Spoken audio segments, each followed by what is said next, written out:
Guys এদের বয়সে যখন ছিলেন হয়তো সবার হয় নাই, কিন্তু 70-80% ছেলেদের এই বয়সে সাইকেল ছিল। কিন্তু যারা পেয়েছে প্রথম, তাদের দিনগুলো মুহূর্তগুলো কীরকম ছিল। কিন্তু হ্যাঁ, পার্কের কেন যাবো, তুমি যাবা? আচ্ছা, একবার গেছে তো বলতেছি।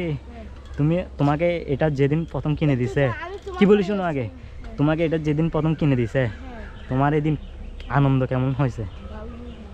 বেশি মানে ও না, বলতেছি এদিন তোমার বেশি খুশি ছিল? গাইস ওর বয়সে থাকতে কিন্তু আমি পাই না সাইকেল। তোমার বয়সে থাকতে আমি সাইকেল পাই নাই। তোমার বয়সে থাকতে আমি চালাইছি, কিন্তু ঠিক এই ভাড়ার সাইকেল চালাইছি, এই 1 ঘন্টা 10 টাকা দিয়ে, আধা ঘন্টা 5 টাকা দিয়ে। তখনকার সময় আমি সাইকেল পাইছি ক্লাস 7 উঠে, বুঝছো? আসো না, চলো আসবা যাই, আসো আমার সাথে, আসো ভাইয়ের সাথে আসো। তাইলে চলে যাও ঘরে, চলে যাও ঘরে।